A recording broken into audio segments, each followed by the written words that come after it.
प्रिय विद्यार्थियों, आज हम कक्षा बीए प्रथम वर्ष विषय राजनीति विज्ञान प्रश्न पत्र प्रथम राजनीति विज्ञान के मूल आधार के अंतर्गत आज का हमारा जो टॉपिक है वो है व्यवहारवाद का स्वरूप और मूल मान्यताएं।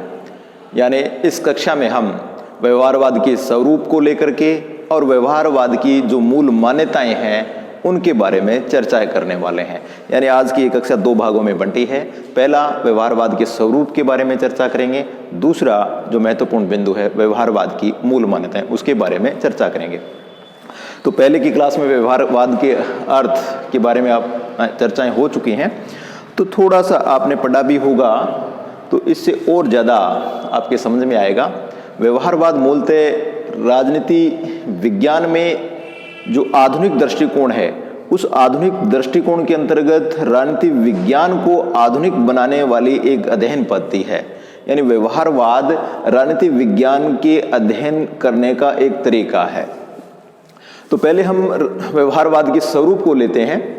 व्यवहारवाद के स्वरूप की विस्तृत विवेचन या विस्तृत व्याख्या किर्कपैट्रिक ने की है और किर्कपैट्रिक के अनुसार व्यवहारवाद के स्वरूप में चार विशेषताएं देखने को मिलती हैं।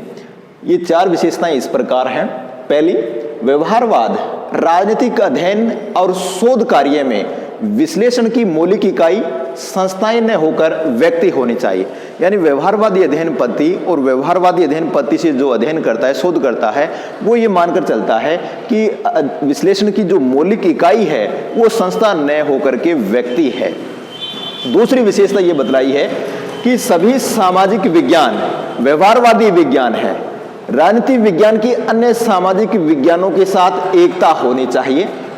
यानी व्यवहारवादी ये मानते हैं कि राजनीति विज्ञान है वो मानव व्यवहार का जो राजनीतिक पक्ष है मानव व्यवहार का उसका अध्ययन करने वाला विषय है। इसलिए जो व्यवहारवादी विषय हैं उन्हीं विषयों में से एक विषय राजनीति विज्ञान है। इसलिए राजनीति विज्ञान को अन्य सामाजिक विज्ञानों के साथ एकता रखनी चाहिए, उनसे अपने आप को अलग नहीं रखना चाहिए।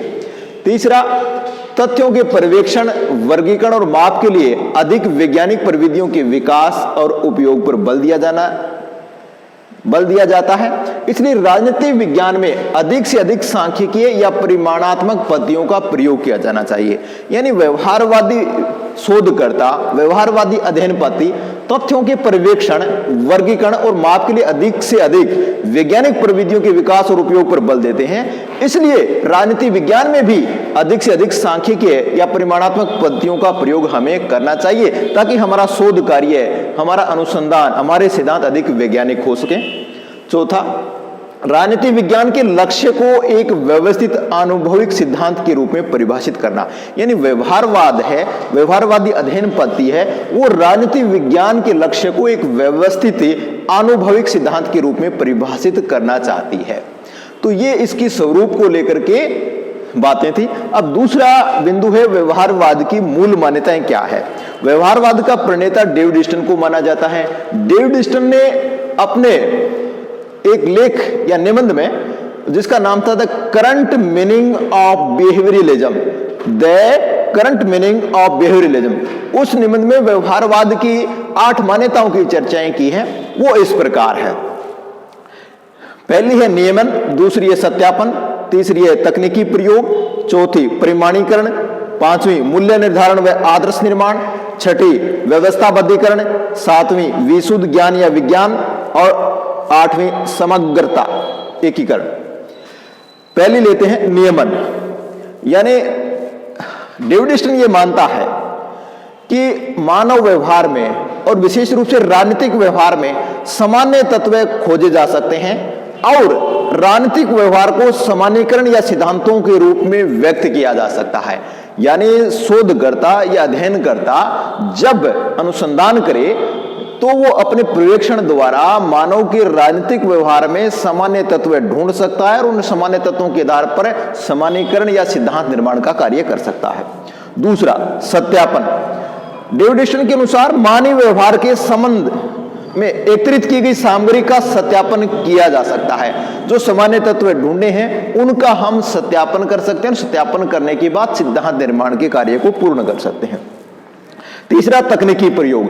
मानवीय व्यवहार का पर्यवेक्षण और विश्लेषण कर परिणामों या रिजल्ट को अंकित करने के लिए कठोर यानी अत्यंत वैज्ञानिक शुद्धिकरण के साधनों को अपनाया जाना चाहिए। डेविड ईस्टन ये मानता है कि हमें उन तकनीकों को राजनीति विज्ञान में लेकर के आना है ताकि मानवीय व्यवहार का पर्यवेक्षण और विश्लेषण वैज्ञानिक हो जाए, तथ्यों पर आधारित हो जाए। चौथा, परिमाणीकरण।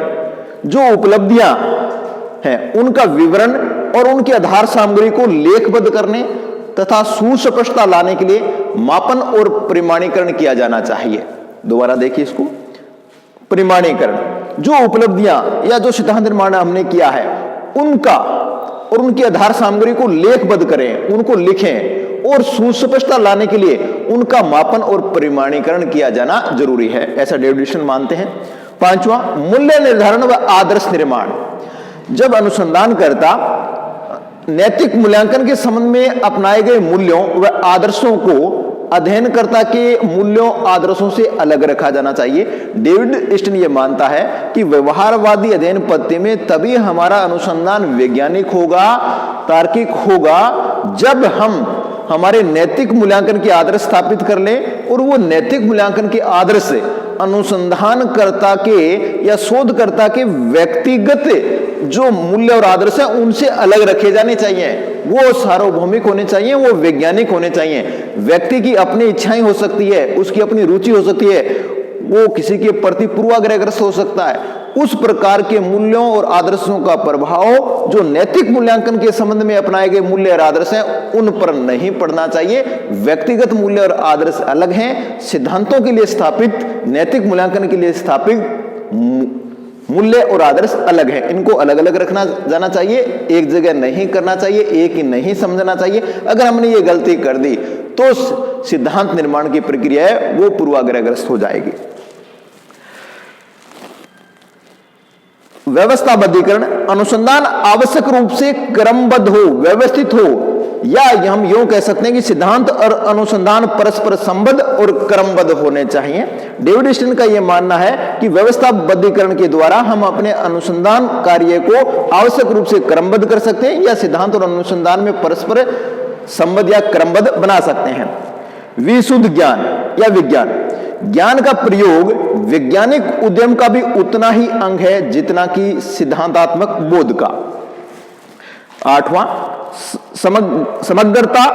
संपूर्ण मानव व्यवहार ही एक पूर्ण इकाई है और राजनीतिक व्यवहार का अध्ययन जीवन के अन्य पक्षों के संदर्भ में किया जाना चाहिए। डेविड ईस्टन ये कहता है कि मनुष्य अनेक तरह के व्यवहार करता है, अनेक तरह के व्यवहार करता है क्योंकि वो सामाजिक प्राणी है, समाज से जुड़ा हुआ है। और राजनीतिक विज्ञान में मानव के राजनीतिक व्यवहार का अध्ययन किया जाता है और राजनीतिक व्यवहार है वो अन्य व्यवहारों से प्रभावित होता है और दूसरे व्यवहारों को प्रभावित करता है। इसलिए हमें राजनीतिक व्यवहार का अध्ययन करते समय मानव के अन्य सामाजिक व्यवहारों के संदर्भ में उनकी उपयोगिता को समझना है और राजनीतिक व्यवहार की उपयोगिता को दूसरे अध्ययनों में साबित करना है। यानी राजनीतिक व्यवहार को हम अलग नहीं कर सकते, ये मानव व्यवहार का ही एक अंग है। मानव व्यवहार अपने आप में एक इकाई है और उसी का एक अंग क्या है? राजनीतिक व्यवहार है। मानव का सामाजिक व्यवहार भी होता है, मनोवैज्ञानिक भी होता है, आर्थिक भी होता है, धार्मिक होता है। उसी प्रकार के व्यवहारों में से एक व्यवहार क्या है? राजनीतिक व्यवहार है। इसलिए हमें राजनीतिक व्यवहार का अध्ययन करते समय उसे अलग नहीं समझना है, उसे मानव व्यवहार का एक अंग मानना है, एक भाग मानना है।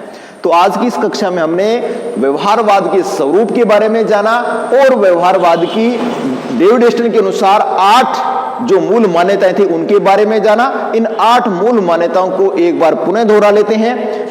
पहला है नियमन, दूसरा सत्यापन, तीसरा तकनीकी प्रयोग, चौथा परिमाणीकरण, पांचवा मूल्य निर्धारण व आदर्श निर्माण, छठा व्यवस्थाबद्धीकरण, सातवां विशुद्ध ज्ञान या विज्ञान और आठवां समग्रता। तो आज की कक्षा में इतना ही। धन्यवाद।